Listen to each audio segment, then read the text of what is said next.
Alright, back. We're going to continue on the concept of recording while I can.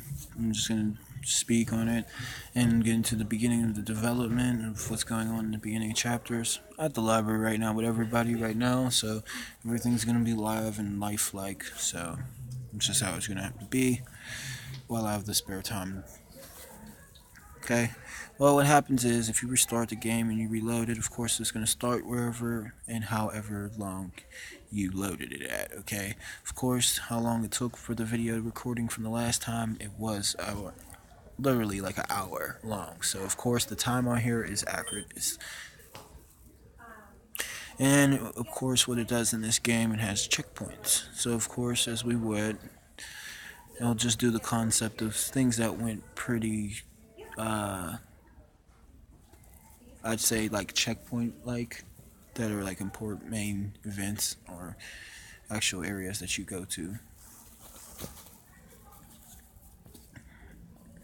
So of course we left the lab as it was explained. Now I'm gonna still go through and still go to the concept of explaining still of the beginning of how everything happened. It still is on the concept, but the main graph concept that ends up happening is Celebi and the Unknown. They mainly were trying to drag me into Johto and drag everybody else. If it's in the movie theater sectional of showing the show, they're trying to drag everybody into Johto, but the professor, assistants, and the professor are fighting to keep everybody in Kanto, to start it from Kanto and begin it in Kanto. Drop the set, eh? Those are good flavors to choose from. So as it's known, as I said, from the point of before, in the process when they take me down to the lab, the research area, that is down here that catches my attention. That is where the terrain rolled before you go into it, which is the spoil giveaway of the area of it, when I said earlier that it was the environment road. But I'll get into more of the concept and details, explaining about it more along the gameplay. Now it's going to take a long way and it's going to be a long process because there's way more into the concept of how serious this gets. Okay, now Taz is the great grandson of the professor. Gary is the professor's grandson.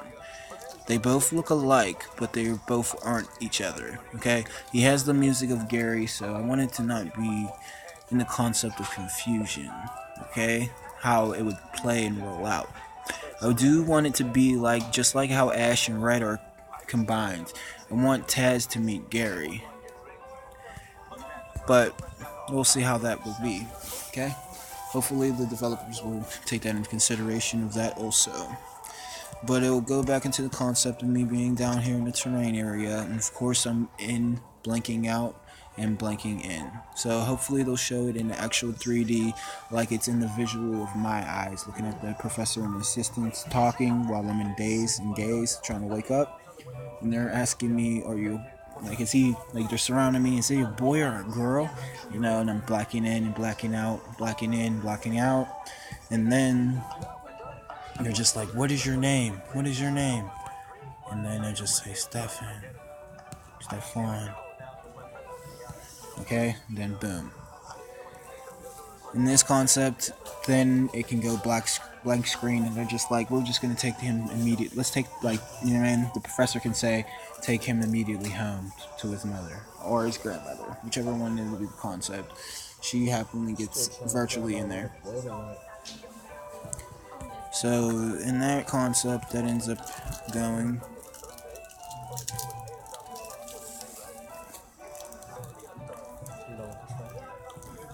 And from that multiple concept, I explained about the lab. Hopefully the development and the name of it will be in the concept in mind for the developers of how they would really make it.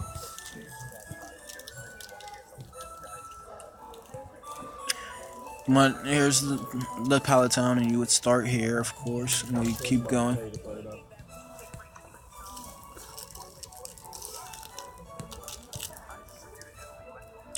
Okay, now where you're going around, you'll go to the houses and stuff. You won't see nothing. You won't be able to do anything. And then the concept, when you do, you have to go over here to this sectional part of the town, and you end up going right here, and this happens.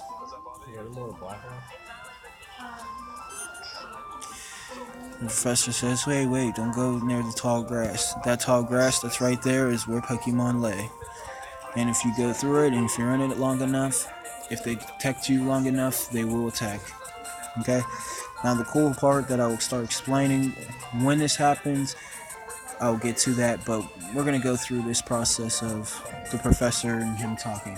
So in this instance, all this scene happens also. So I end up waking up, coming to, looking around, going around town of this. I guess you cannot really count it as a town, but you can count it as something or somewhere. It counts as a town though, but it shows the scene of me going through the process, going through the houses and all that, and not finding the professor. And somehow the professor ends up really being in the terrain world, and Taz doesn't know about it. But he's there waiting.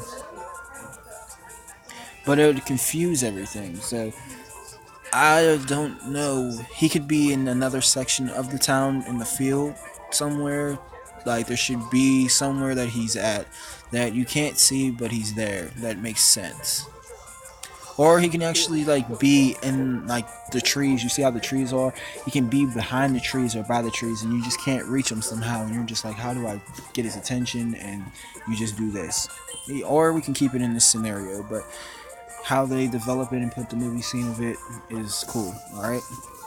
Now they need to have this part right here because this would be important of him explaining this in the concept of research.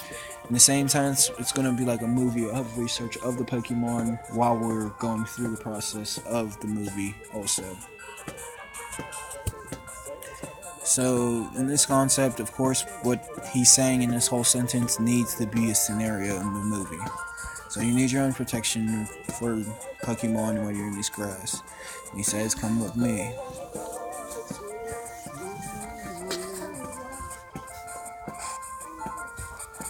So of course we end up coming back to the lab, and then they greet the professor. You know, Alakazam's there to greet.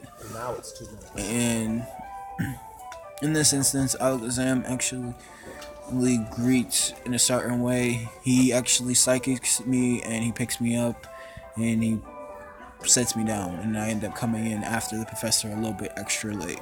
Like he did. He came in a little earlier, so like that little pause of time when he went in first was the sectional time of Alakazam doing the psychic reading of me, reading me while I entered the lab. Okay, Alakazam, of course, is one of the guardians of the lab that really guards the lab. The Kadabra and Abras and assistants really look up to Alakazam, and they look highly of Alakazam. So of course this sectional pops up, and it's only just me and Taz right now, and he's 10 Gramps and fed up with the waiting. So of course the wordplay still keeps going in effect, which is helpful, but instead he's an actual great grandpa. Okay, so he's, you know, let me think. Okay, that's right. So I want you all to be able to read this, and you'll know like the concept of what's going on, alright?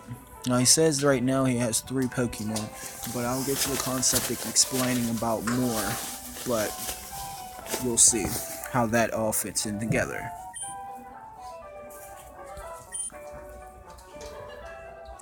So again, he goes into the concept, you know, it goes into detail. You can be holding the Pokeballs, or they can be on the table, and the camera screen revolves around the Pokeballs, and you know, he says this sentence. So he says, when I was young and I was a serious Pokemon trainer, of course, but now his old age, he only has those 3 left. You can go ahead and have one. Go and choose. Of course, Taz gets upset and gets impatient, and he gets told to be patient by the professor. Okay? So of course you have our three options when this happens. Of course, every single part and sentence that happens is exactly what will happen if you play the game. But right now I'm explaining the directional scenes also at the same time while explaining the game, so it's going to be confusing and everything also at the same time. So right here it has Bulbasaur's choice that you can choose. It's easy to raise. So would you want to go with the grass Pokemon Bulbasaur? Now Bulbasaur is a good choice. It's not going to be the choice that we're going to choose, but if you would like to choose Bulbasaur, if you don't know about Bulbasaur, Bulbasaur is a grass type Pokemon and it's poison Pokemon that is grass. So in the same instance, when it goes against the same type as grass, it has an advantage because it hits a poison type also. So it's not just a normal grass type, it is also a poison type. So that gives it the upper edge and advantage in the region. Okay? Now, I won't say against super effective attacks that it will do perfect at withstanding, but it does have great HP and endurance, depending on how you raise it in its characteristics, which I'll get to. Okay? Your second choice is Squirtle. Okay? And it's the one that's worth raised. Okay? As the professor says. So it's like, do we decide on the water Pokemon? Squirtle. Now, Squirtle is decent, it's good, it has good defense mainly, special defense. It's a defensive Pokemon, and it is a powerhouse hitter depending on how you raise it and which type of moveset that you give it also. Definitely a great powerhouse hitter against fire types. As you know, water is super effective against your fire types, but weak against the grass types, so Bulbasaur has the advantage in its own degree. Now, you gotta learn your types, and by the way, and through trial and error, you will learn and understand your types, okay?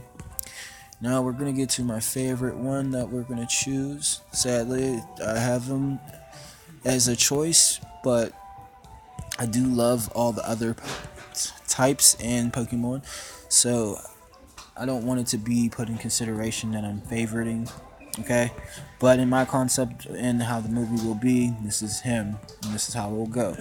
So it's going down as this, and this is how he is, and this is how he's going to be for me for the rest of the eternity. He will be our starter, and he will be our leader in our team. And it's Charmander. It's the choice, and you should raise him patiently. So, are you going to claim the fire Pokemon Charmander? Of course, I say yes. He says this Pokemon's really quite energetic. Now he's gonna say that about all three, which one you choose. Okay. So you receive the Charmander from the professor, and it says, "Do you want to give a nickname to your Charmander?" And yes, of course. Now everybody has their choice of like naming their own, but how I will have his nickname be.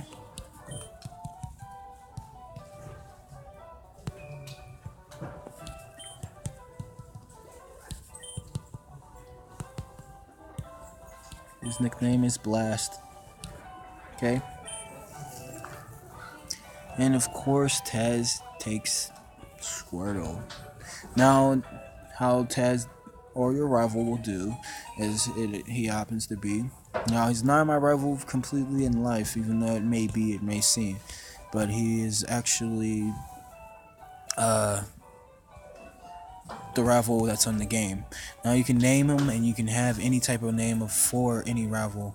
It can be whichever name suits you and makes it entertaining for your continuation of the game. So if you pick Charmander, of course, while you're with your rival ends up picking Squirtle.